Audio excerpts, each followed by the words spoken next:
Hi, I'm Reed Peterson, and welcome to Grief Refuge. Thanks for listening today and trusting Grief Refuge as a resource to help navigate your grief and help you cope with your loss. If this is your first time listening, welcome. And if you've listened before, welcome back. Grief Refuge is about helping you find peace and purpose after experiencing a death-related loss. This podcast was created with the intention to help validate everything that you're going through, to help you take time to reflect, and for you to create space to honor your loved one. Here at Grief Refuge, you will learn healthy ways to manage grief. You can also find comfort, hopefulness, and a sense of peace in regards to your loss. Through the stories and conversations shared on this podcast, my intention is to help you work through the heavier, more painful feelings that go hand in hand with grief. Grief is hard, and it can be painful. I'm glad that you're here, and I promise to do everything I can to provide the best support to you. Before we begin, I want to mention a couple important points. Because of the depth and the nature of this topic, it may be more beneficial to not multitask right now. Rather, I invite you to use this time for your personal self-care and your personal reflection. Please, use this time to settle in, to relax, and allow your grief-related feelings to run their course. If anything, please use this time to mourn your loss. Also, this podcast publishes episodes twice a month, and when you're grieving, that's a lot of time in between each episode, and you may need more resources. If you're in a place of needing more support, please download the Grief Refuge app. The Grief Refuge app helps provide comfort and support on a daily basis. On the Grief Refuge app, there are daily mini podcasts to help validate your grief, to give you perspective, and to help you sort through the thoughts and the feelings that come up when you're dealing with loss and dealing with grief. The Grief Refuge app is easy to find. It's a free download from your phone's app store. Please download it now to get started. Thank you, and let's move on to today's topic. There's a risk in sharing grief and mourning on social media. The risk includes how vulnerable you feel and how that vulnerability will be received. Negative comments may and often do happen. And when you're vulnerable, that can cause a lot more pain and a lot more hurt.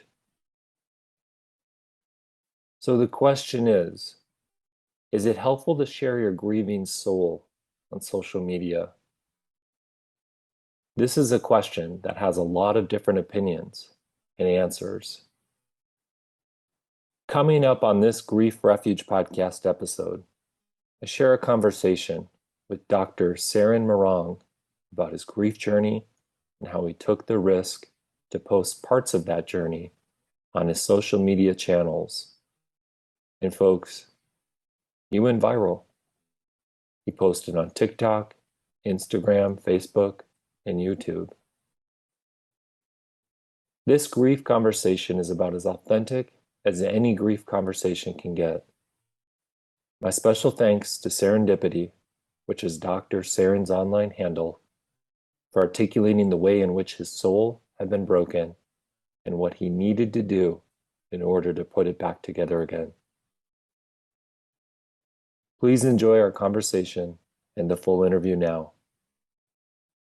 All right, well, here on Grief Refuge, I'm joined by Dr. Saren. Dr. Saren, thank you so much for being a part of Grief Refuge. Yeah, absolutely. Thanks for inviting me. My pleasure. Yeah, it's good to get you on because in my experience, most of the people that have been on Grief Refuge who have either worked in the field of grief support or they've shared things about their grief journey, they haven't done it necessarily in the way that you're doing it. And from what I see is that you're doing it mostly on social media channels, such as your TikTok channel and Mhm. or Instagram. Are you Mhm. also sharing it on other channels too?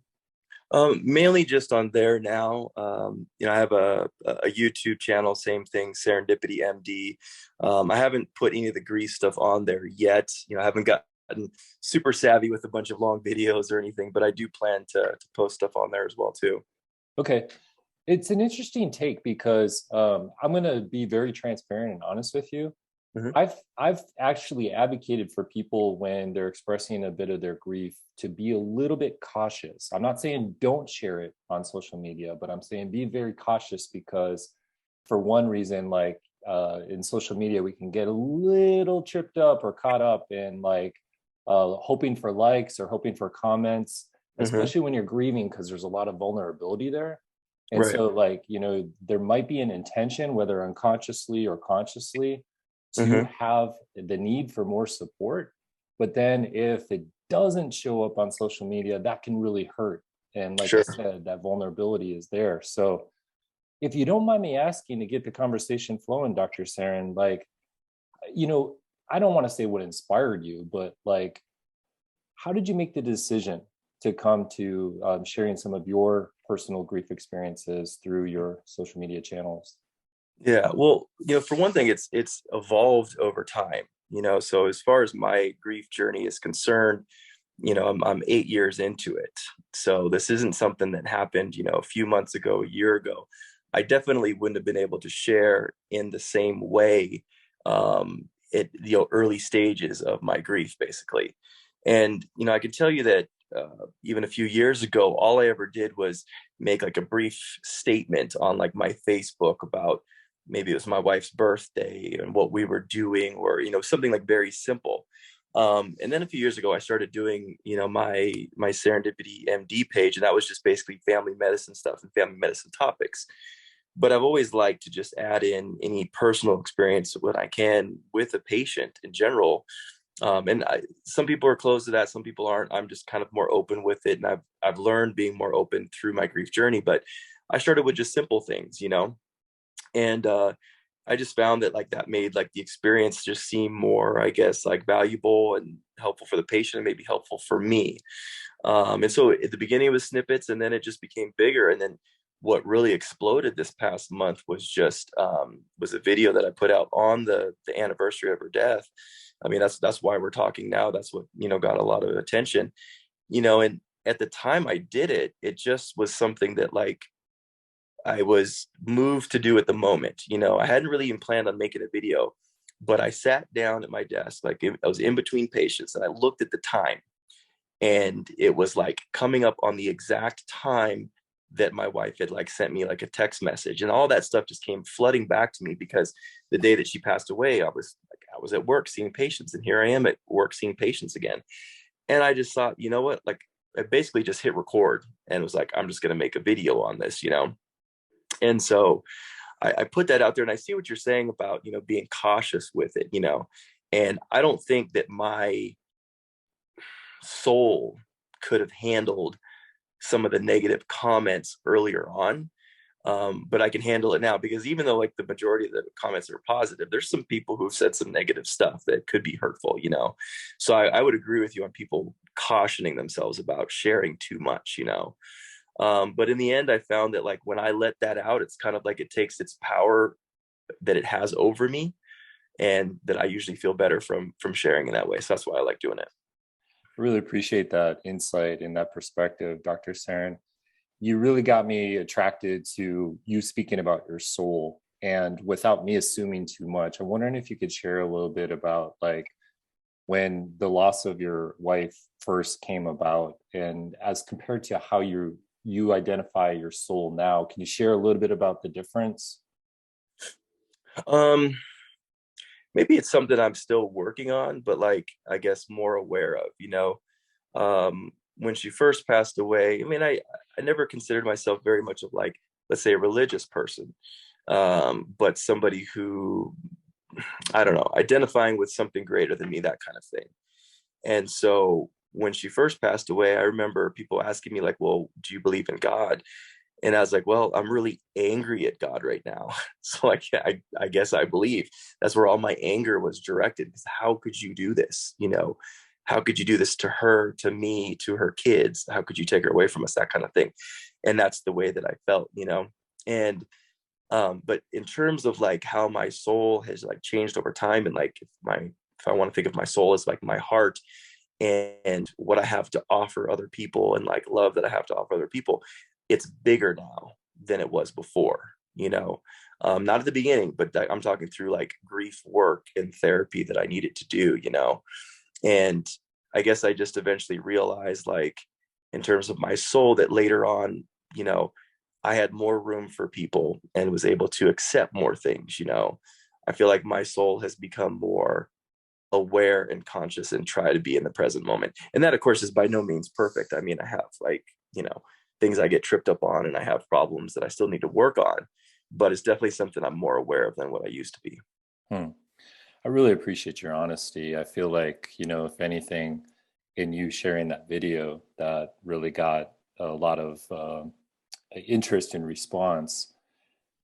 The authenticity of it really speaks to me as far as, it really being well received. And Mhm. so, hey, is it okay to ask the name of your late wife?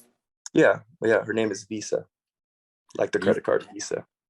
All right. And do you mind sharing a little bit about some of the qualities that you love so dearly about Visa?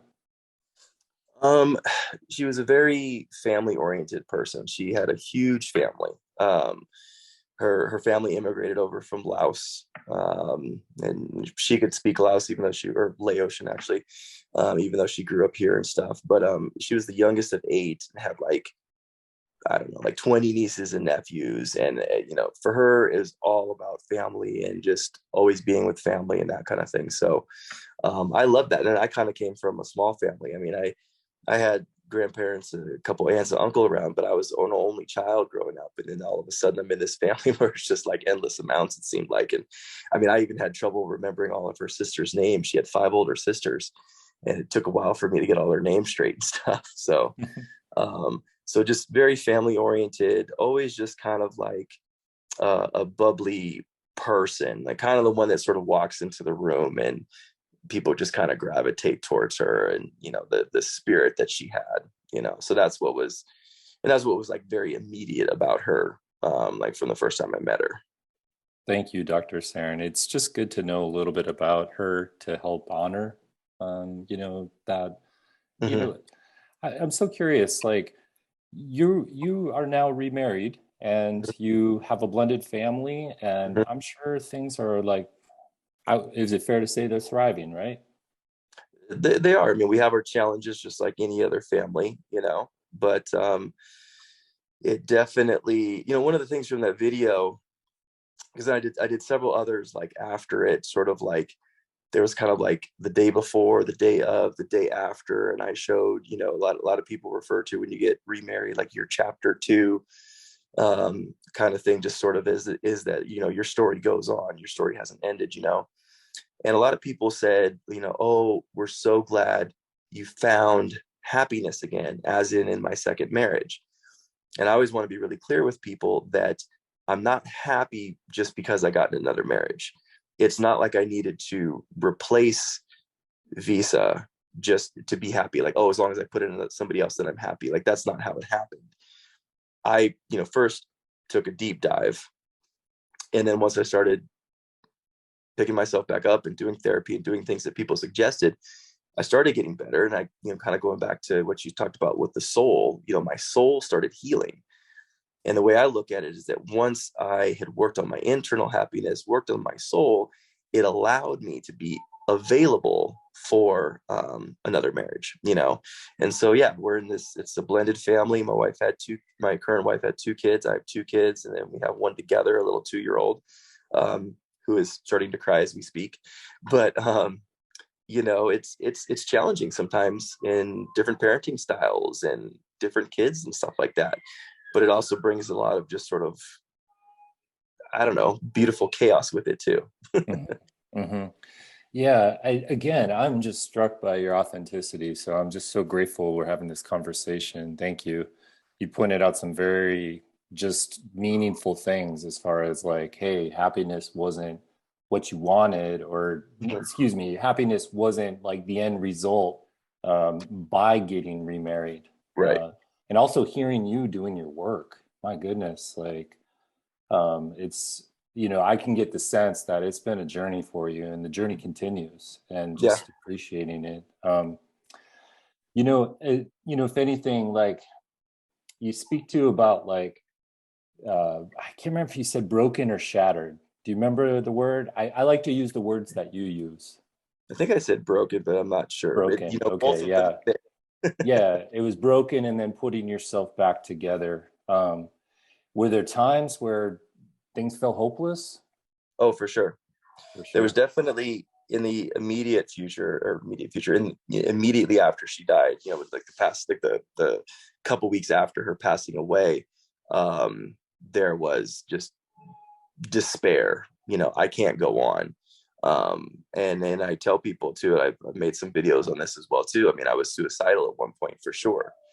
I had days where I remember thinking like, man, I don't care if I wake up tomorrow. Then a couple days later, I had thoughts of like, I hope I don't wake up tomorrow. And then I had a day where I was like driving on the highway, saw a semi truck coming at me, and just thought, do it. Do it now. It'll be over quick, done. And you don't have to feel this pain anymore. And thankfully, before my muscles did anything, the truck passed, I pulled over, and I realized what a scary moment had just passed and what could have happened. And that's when I first reached out and asked for help. And that was kind of in the beginning. And then those sort of thoughts went away. But then afterwards, I did things where I was trying to get better, but maybe not really taking it serious. I actually started in new relationships too soon. I was doing a lot of things to avoid the pain still. So even though there was no immediate danger of harming myself, I felt like over the next couple of years, I was like not really living. I was just existing, you know. Maybe I was around the kids, but I wasn't really being a father like I want to be, like those kinds of things. And it was probably 2 years in that I almost got to like my lowest point. And I quit being a doctor. Like I left my medical license. I wasn't even around my kids very much. I was doing nothing to honor Visa, to honor my late wife.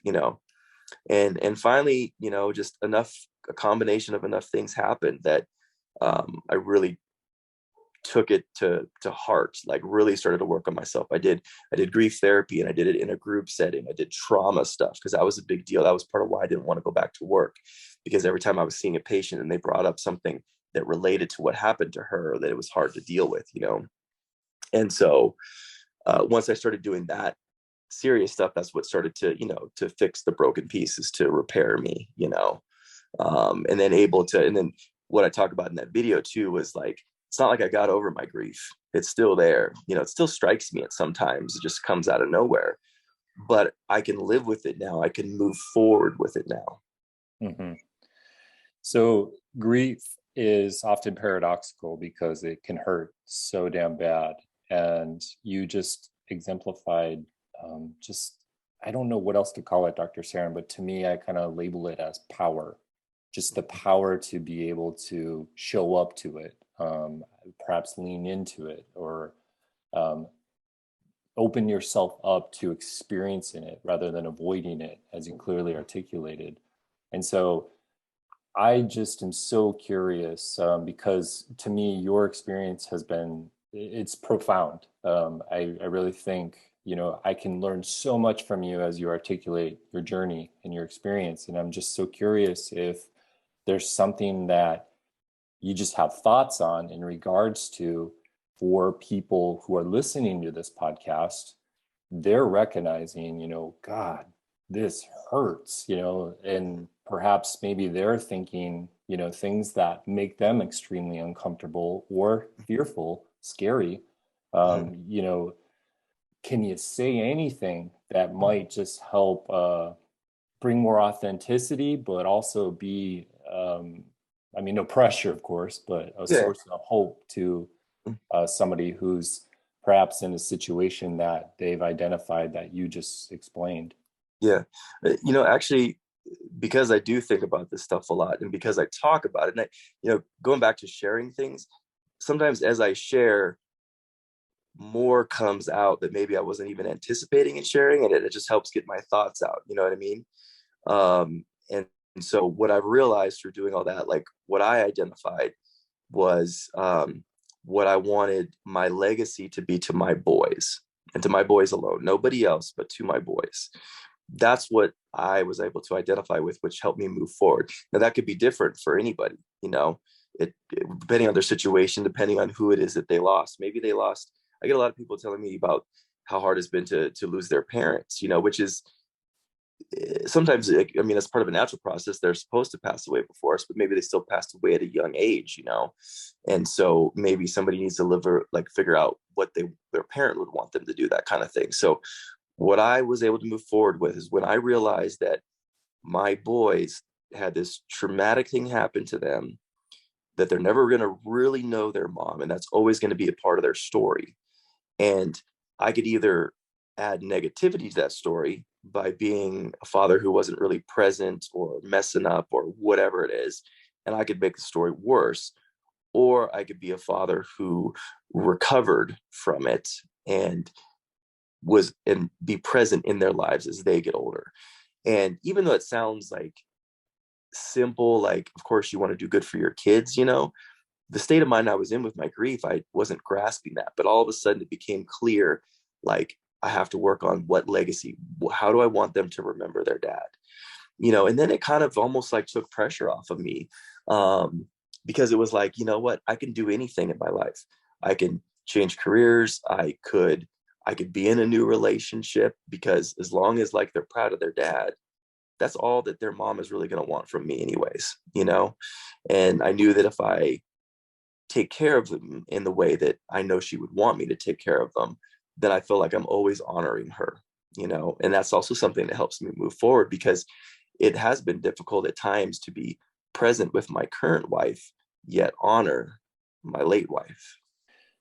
Well, thank you, man.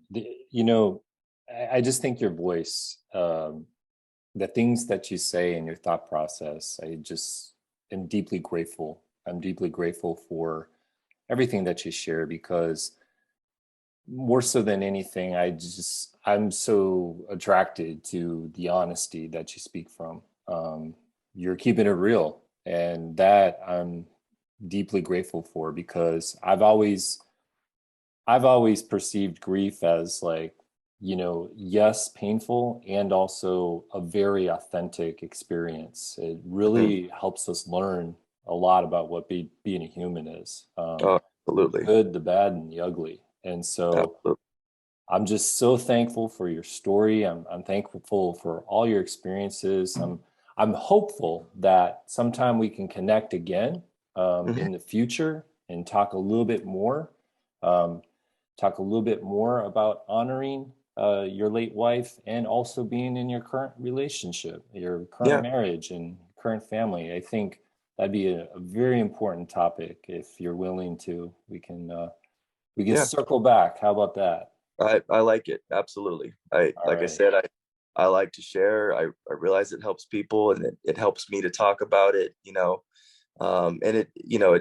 I think it just helps. Like the reason it has helped me, because it always just reminds me that I'm not alone in this experience. It's not just me who has suffered pain like this. And to be able to share that, kind of takes the power that it has over me, like I said. So Mhm. yeah, definitely would enjoy doing that again in the future. So, last question: if in your work as a physician, I'm sure people are probably reaching out to you now, Mhm. especially with you being very transparent and Mhm. sharing videos and other social media posts about Mhm. some of your grief journey. What do you do as far as being in that position you're in when somebody says, "Hey, I really think grief is impacting me"? What's kind of your first Mhm. go-to or inclination? I just start telling them my story, like I've had several patients just even these past few months that have lost somebody. And as soon as I realize that that's where the visit needs to go, because a lot of times people come in and it's like I'm following up on my diabetes, and we start talking and I'm like, what's going on? It's like, oh, my brother just passed away or something. And it's like, oh gosh. And so when people bring those up, like I feel maybe they don't see it, but I feel like my whole demeanor changes because now I'm just sitting there talking from just one human to another about my grief experience, and I'm not telling them anything that I read in like a textbook or got taught. I'm just telling them what worked for me. Hmm. And maybe I should have asked this earlier in our conversation, but I'm so curious if you said kind of in the early experiences of your grief journey, you probably wouldn't have been able to share something more publicly.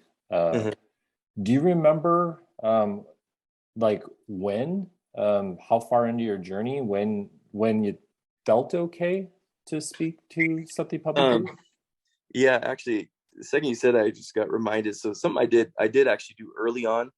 It wasn't huge shares, but I'll have to look back at like I didn't have the Instagram and stuff that I do now. I just had just like my regular personal Facebook, and I would make posts that were like hashtag text to my wife. Because one of the things I realized early on that like throughout a day, like maybe I'd go 12 hours because I was working in the hospital. Maybe I didn't, actually speak to my wife on the phone, but we had text messages all day long. So when she was gone, there's so many things that would come up that I would like wanted I'm taking my phone out of my pocket to text her, and I'm like, there's nobody to text. So I just started making some posts out of it, just as hashtag text to my wife, so I could see them later and stuff. So in the beginning, I was okay with some of those small things. Um, Bigger shares, I mean, it's probably a couple years into it, once I'd really done some work, once I had a lot more direction as to what I wanted out of life and my goals to get that, because I had to sort of regain a lot of things. Like I said, I'd left my medical license. I had to retake board exams to get it back and all this kind of stuff. And so so I guess kind of when I was back on a better path is when I started doing some shares. But these bigger ones have honestly just come in the past couple of years that I've been starting to post things, and I'll usually post around the anniversary of her death, and I usually post something big on her birthday or maybe our anniversary, something like that. Mm. Thanks for sharing that. That's really Yeah. interesting. As I think about it, Dr. Sarin, you're part of a crew. I don't know if you're aware of this, but you're part Mhm. of a crew. There's like a community of people Mhm. who are either grief experts or grief caregivers. There's many different titles that we all have. Mhm. But the crew is, we're all doing what we can to help normalize the grief experience. Because Mhm. specifically in the United States, grief is kind of an interesting take. It's either stigmatized or Yep. it's kind of like brought into like a hero's journey. And Mhm. so I think with your honesty and your authenticity, the good, the bad, the ugly, however you want to call it, you're part of that crew that's like, let's Mhm. normalize the grief experience. So I want to Right. thank you for your service in many different ways. Well, thank you for including me in the crew. And thank you so much for being a part of Grief Refuge. Yeah, no, I really enjoy this, and I'm definitely happy to talk to you again. I appreciate you inviting me. Thank you so much for listening to the full interview. I'm deeply grateful for your trust in Grief Refuge and all the stories and the experiences shared here on this podcast.